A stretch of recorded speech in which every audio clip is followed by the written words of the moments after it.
There is a word that has been used so many times in the past 3 months that its frequent use is probably unprecedented.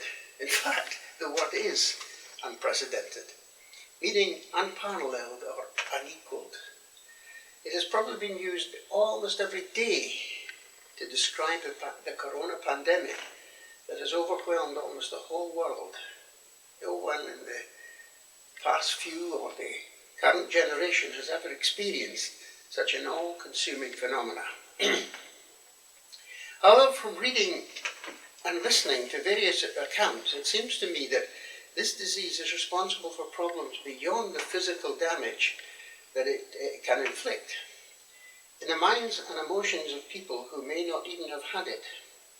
It's affecting the mental health of many in so many different ways because of the lockdown, the inability to work, enforced separation from loved ones, the anguish of losing a loved one perhaps, anxiety over finances, and on and on and on.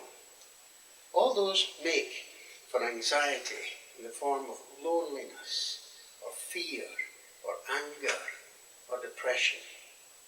Now, today, I want to say a few words about this latter problem by looking at the biblical account of a few people who themselves were imprisoned or whose lives were severely restricted, who, notwithstanding these restrictions, not only coped with them, but who produced amazing results from them.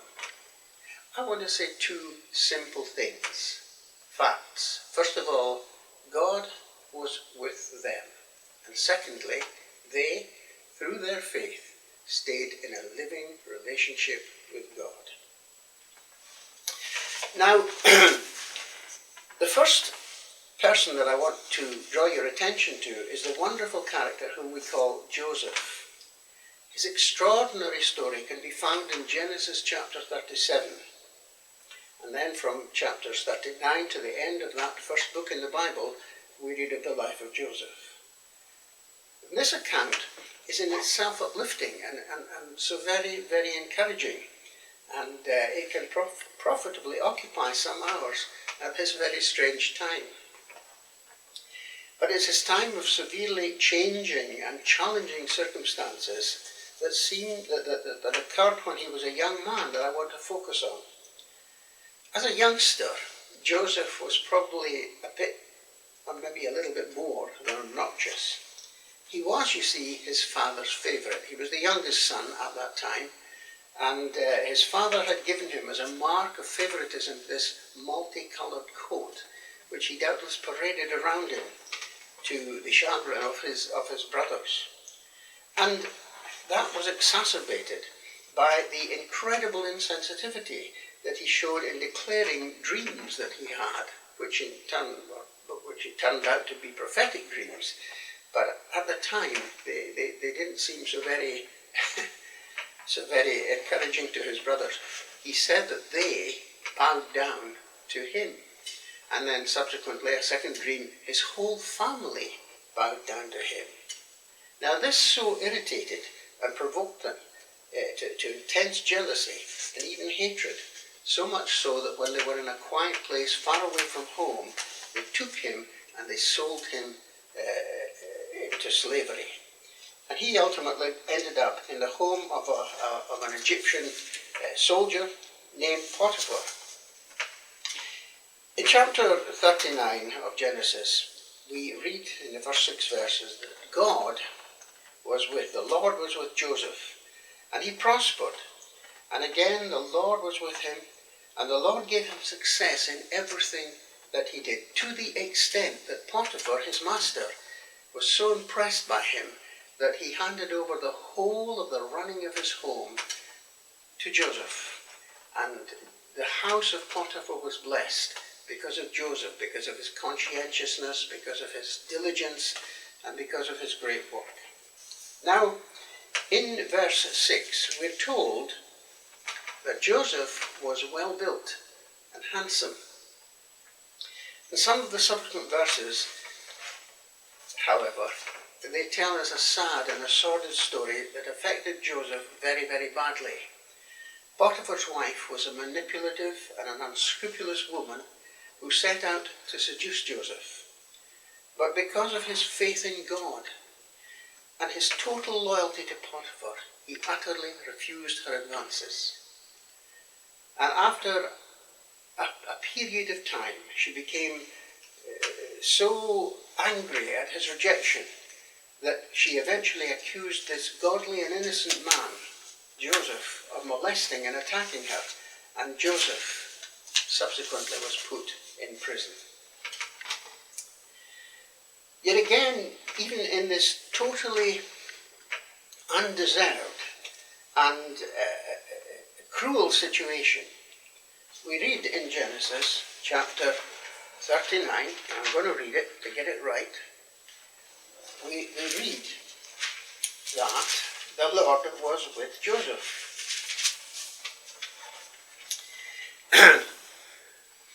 Verses 21 to 30. The Lord, but while Joseph was in prison, the Lord was with him. He showed him kindness and granted him favor in the eyes of the prison warder. So the warder put Joseph in charge of all those held in prison, and he was made responsible for all that was done there. The warder paid no attention to anything under Joseph's care because the Lord was with Joseph and gave him success in everything he did. However, although Joseph had this privileged position in prison, it was still prison. And the lack of normal life, the lack of freedom, the lack of normal society, of friendships with family and friends, it was prison. There came the time, we read in chapter 40, of when two of the king's servants, the king was called a Pharaoh, and two of Pharaoh's servants were imprisoned. We don't know why, they just told us they were put in prison. Both of them had dreams, and Joseph, by God's inspiration, interpreted accurately these dreams. Now, Joseph said to one of these servants, and we read this in chapter 40, verses 14 and 15. Again, I'm going to read it to get it accurately. When all goes well with you, remember me and show me kindness. Mention me to Pharaoh and get me out of this prison, for I was forcibly carried off from the land of the Hebrews, and even here I have done nothing to deserve being put in this dungeon. That was Joseph's appeal to the man who was rehabilitated and brought back to his former position. Joseph hoped that he would remember him, but the butler forgot him. And Joseph languished for 2 more years in this prison. Now, what I'm trying to say is, it was clear, we've already established that God was with Joseph. But the second truth is, Joseph at all times stayed in a faith relationship with God. Now, how do I know this? Well, in chapter 40 and verse 8, we read this. We both had dreams, these servants said, but Joseph said, Do not interpretations belong to God. Tell me your dreams. This indicates that Joseph was in a living relationship with God, and that's why he was able to interpret those dreams accurately for both these men. Secondly, the fact that he was exalted in both Potiphar's house before he was imprisoned and in the prison indicates that he was diligent, he was conscientious, he was doing whatever he had to do, not simply for men, but for the God whom he worshipped. God was with him, he was with God. Now, my friends, the point that I want to make is that the God who was with Joseph is just as much with you. He is just as much with you right now. The question is, are you in a living relationship with him? Is your mind open to him? Is your heart open to him? Are you sensitive to the Holy Spirit? Through prayer, through reading the Word of God, through being open and obedient to him, you can prove God in wonderful ways, even in these strange and difficult situations. There are so many more people, well, there are many more people who I would love to talk about, but time doesn't permit. There was, of course, David, who for many, many years was a fugitive from the murderous Saul. And then, nevertheless, God was with him and he stayed with God. There was Daniel and his companions, taken from their homes and their country and put in the restraints of a foreign king and country. Yet God was with them and they remained with God. One of my favourite prison accounts is that which we find in Acts chapter 16. I'm going to turn to that because we'll read one or two portions from that. It records the time when Paul and Silas were in Philippi and they were preaching and demonstrating the power of the gospel of Jesus Christ, when after a miracle that affected a young woman who had been demonized, some mercenary and evil men falsely accused them to magistrates, and they were stripped of their clothes, they were severely beaten, and they were thrown into prison, put in stocks in the most secure part of the prison. What should they have felt like in this situation? They should have felt abject misery. They certainly felt pain because they had been so severely beaten. They should have been feeling utterly victimized. They should have been feeling the victims of severe injustice. What were they feeling? They were feeling privileged to suffer for the gospel of Jesus Christ. What were they doing? Well, they were worshipping God. They were praying. They were singing hymns. And the whole of the jail was listening to them. And they were so involved in this that a miracle happened. Let me read you what that miracle was. We read in verses 26, chapter 16, verses 26 onwards. Suddenly, there was such a violent earthquake that the foundations of the prison were shaken. At once all the prison doors flew open and everybody's chains came loose.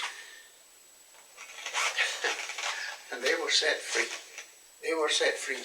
And the subsequent verses speak of the conversion of the jailer and his whole family. And doubtless there were many prisoners there who gave their hearts to Jesus Christ as well. God was certainly with them, and they knew it. And they were praising and worshipping God because even in the adversity, the extreme adversity of their circumstances, they knew that God was with them. And they certainly, by faith, of course, were with God. My friends, these are dramatic instances that characters I've spoken about. But the God who was with Joseph, the God who was with Paul and Silas, is certainly with you. Open your mind, open your heart, and let him speak to you and through you. And who can tell but great things may happen. Let me finish by telling you a story. We recently have had come into the area wherein we live a lady who is a dear friend of ours, and she's a godly woman. She's moved into a cul-de-sac where there are maybe about around 12 houses in this little cul-de-sac, and she's concerned about showing the love of God to the people around her. Now, she's sensible and sensitive, and so she prayed. She prays a lot. And she felt that God laid in her heart to bake them a cake. She's a wonderful baker. And so she's been baking cakes, and every few days she's been going around to the houses, and she's been laying this cake down and knocking the doors and standing back as she's socially distancing. And she says to the people who come to the door, she says, I've just moved in here and I want to give you this little gift. And if there's anything at all that I can do for you, please don't hesitate. to let me go. Isn't that lovely? But you may say, well, that's just a little thing. But 5 loaves and 2 little fishes were a little thing until they were put in the hands of Jesus. And he can do the same wonderful things with your little. God bless you.